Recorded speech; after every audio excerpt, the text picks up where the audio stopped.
La députée européenne Marion Maréchal qui est avec nous. Marion Maréchal, présidente du mouvement Identité et Liberté. Bonjour. Bonjour, bonjour à tous. Vous avez échappé à la mort cet été, comment allez-vous? Écoutez, oui, en effet, j'ai vécu un véritable miracle puisque j'ai échappé à un accident à près de 100 km/h en frontale. Mais comme vous le voyez, je vais bien, voilà, malgré quelques petites côtes cassées, voilà, quelques petits mal de dos. Vous pensez que vous avez une bonne étoile? De fait, en tout cas, là, j'ai eu un ange gardien d'élite. Il était très efficace. Pas de séquelles, ça va? Ouais. Rien de grave. Rien de grave, quelques douleurs, mais bon, écoutez, on va dire que l'adrénaline de rentrée politique, voilà, compense tout ça. Alors là, on parle beaucoup de Nicolas Sarkozy depuis ce matin dans les grandes gueules. J'ai lu vos réactions. Si Nicolas Sarkozy était de gauche, est-ce que vous auriez les mêmes réactions? Écoutez, moi, je tâche de manière générale à être la plus cohérente possible. Donc, quand je pose des réflexions et des principes, elles valent pour tous. Mais c'est vrai qu'indéniablement, on a vu peu de cas similaires à gauche. C'est bien ça, justement, ce qui m'interpelle. C'est qu'on a le sentiment d'une sorte de deux poids, deux mesures, avec d'une part énormément d'exemples au quotidien. Je vous en donnerai quelques-uns, d'une forme de laxisme judiciaire détestable et en même temps une forme d'intransigeance totale à l'égard des dirigeants de droite. Vous voyez, quand on voit aujourd'hui cette décision qui consiste à vouloir absolument faire dormir Nicolas Sarkozy en prison avant même la tenue de l'appel, quand dans le même temps, les personnes qui ont lynché le policier à Tourcoing sont interpellées, reconnues et sortent avant même que leur jugement ait eu lieu. Quand on se souvient encore je crois que c'était le tribunal de Reims de mémoire, oui c'est ça, qui avait pris un Afghan qui avait en l'occurrence violé un adolescent, qui avait pris seulement 5 ans de prison ferme, puisqu'on parle d'association de malfaiteurs, parlons celle qui a vu condamner tous les logisticiens de l'attentat du Bataclan. Je rappelle, 730 morts, 430 blessés, qui ont pris chacun entre 2 et 5 ans maximum. Donc, si vous voulez, ça me choque, et pas seulement ça. Il y a un parce deux que, poids, deux mesures. Oui, et puis au-delà de ça, il y a... Et c'est particulièrement vrai pour les dirigeants de droite, il y a une forme de violation éhontée de grands principes judiciaires qui devraient tous nous rassembler, qu'il s'agisse bien sûr du secret de l'instruction, violé dans ces affaires de manière quasi systématique. C'était vrai d'ailleurs également pour Marine Le Pen, c'était vrai pour François Fillon.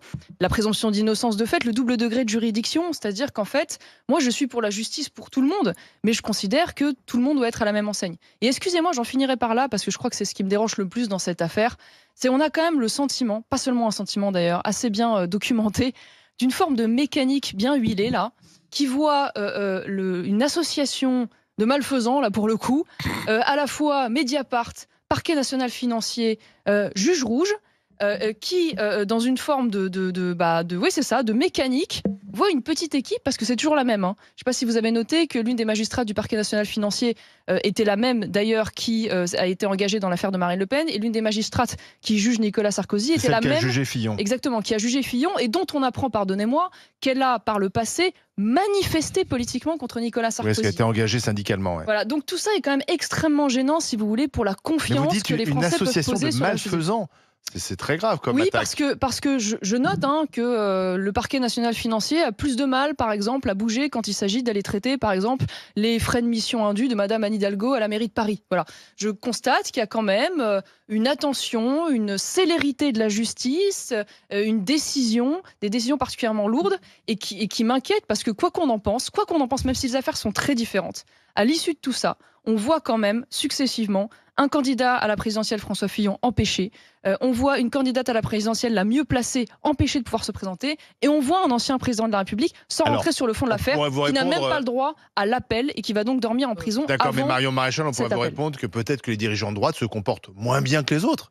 Et que voilà. Oui, bien sûr, évidemment, la vertu est toujours du côté de la gauche, mais enfin, je note quand même qu'il y a entre 26 et 27 ministres proches d'Emmanuel Macron qui ont été inquiétés par des affaires, mais dont je constate que soit elles n'avancent pas, soit elles ne débouchent sur rien. Voilà, quand même, pardonnez-moi de penser que malgré tout, on est face à une magistrature qui, une fois de plus, s'est attestée dans les faits, prend position politiquement. Je rappelle qu'une fois de plus, cette femme, cette magistrate qui est dans le PNF, est cadre syndical de la magistrature. De quoi on parle? Le syndicat de la magistrature, ce sont des gens qui tiennent des stands à la fête de l'humanité, et ce sont des gens qui prennent position politiquement contre la droite aux élections. Ce sont des gens qui font des murs d'écho dans lesquels il y a les parents des victimes. Aux magistrats de pouvoir faire la politique, de se syndiquer. Je pense qu'on devrait interdire aux magistrats de se syndiquer. Vous ne pouvez pas leur interdire de penser, même s'ils ne se syndiquent pas, il aura sa sensibilité. A le droit de penser, mais il y a quand même une grande différence quand on a la vie de personnes entre ses mains, imaginer d'aller demain exprimer publiquement ses positions, faire des appels au vote, se rendre à des événements politiques. Je trouve ça extrêmement choquant et ça me semble gréver la confiance que les Français ont dans la justice. Laura. Non, écoutez, hier, j'ai préparé notre échange avant de savoir ce qui allait arriver à Nicolas Sarkozy. Et je me suis dit, peut-être que je vais vous parler d'écologie, sauf que vous allez me répondre migration, puisque vous répondez toujours ça. Ou alors, je vais vous parler d'économie, mais vous allez répondre migration. Ou alors, je vais vous parler de sécurité, bon, vous allez répondre migration. Je pourrais même vous parler de droits des femmes, mais vous allez me répondre Vous caricaturisez immigration. ma position, madame. Et là, vous écoutez pas beaucoup ce que je Ce qui est raconte. incroyable, c'est qu'on vous parle Nicolas Sarkozy et vous répondez, les Afghans, ils sont pas en prison. Donc en fait, même on parle de l'écologie à Nicolas Sarkozy, votre réponse est toujours la même. Je vous ai entendu dans votre entrée beaucoup de politique. Français vous répondraient, madame, c'est que oui, quand il y a un Afghan qui rentre sur le sol français, qui a un statut de réfugié, Non, je qui crois pas. viole un adolescent et qui prend 5 ans de prison, oui, je suis désolée, ça fait tilt dans l'esprit des Je crois Français pas que quand les un ancien Français- président de la je crois pas que les République. Français élus Voilà. par l'affaire Et Nicolas donc, Sarkozy pensent aux Afghans ce je matin. vous garantis que si. Non, je crois pas. Et Je je pense vous que c'est garantis juste si, votre obsession. Et je à vous vous. garantis que ma seule obsession, c'est la justice telle que son nom l'indique. C'est-à-dire que oui, je vais vous le dire, je considère qu'un primo-délinquant n'est pas un récidiviste. Je considère qu'un délit financier n'est pas tout à fait la même chose qu'une agression au Oui, couteau. mais je Et vois pas le considère, rapport, en fait. Ah bah si, et je considère que la En fait, dangerosité d'une personne Ce que qui vous viole faites, des c'est une enfants n'est pas la technique même rhétorique. que la En fait, dangerosité ce que d'un vous ancien faites- président de la Pas le temps, République. pas le temps. Voilà.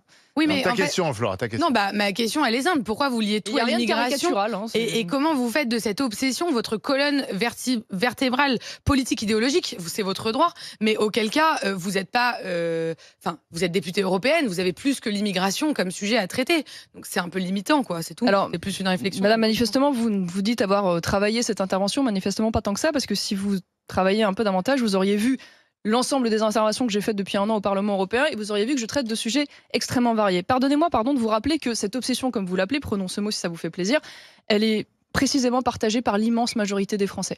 L'immense majorité des Français, que ça vous plaise ou pas, dans tous les sondages d'opinion, hein, entre 65 et 85% disent il y a trop d'immigration en France, nous voulons réduire cette Oui, mais immigration, Pas nous quand voulons on un parle de référendum Nicolas sur l'immigration. Sarkozy ou C'est d'autres sujets. C'est pas La vrai. première ou la deuxième dans tous les sondages préoccupation des Français. Donc c'est bien qu'elle révèle quand même qu'il y a des conséquences sociales, culturelles, sécuritaires, économiques, parce que oui, que ça vous plaise ou non, cette politique d'immigration telle qu'elle existe, elle a des impacts sur tous ces sujets et des impacts extrêmement forts merde, et tous les mots. incontournables.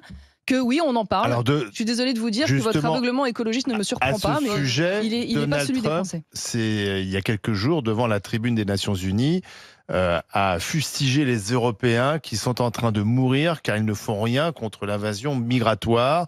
Il a cité le maire de Londres, Sadiq Khan, en disant que ce maire laissait faire la charia dans sa propre ville. Est-ce que Donald Trump a raison finalement un peu de nous engueuler et de dire que l'Europe est en train de disparaître à cause de cette vague migratoire? Écoutez, je pose déjà le cadre avec 3 chiffres. Vous savez qu'aujourd'hui, en France, il y a plus de décès que de naissances. Il y a aujourd'hui, dans l'Europe entière, plus de migrants qui entrent que d'enfants qui naissent.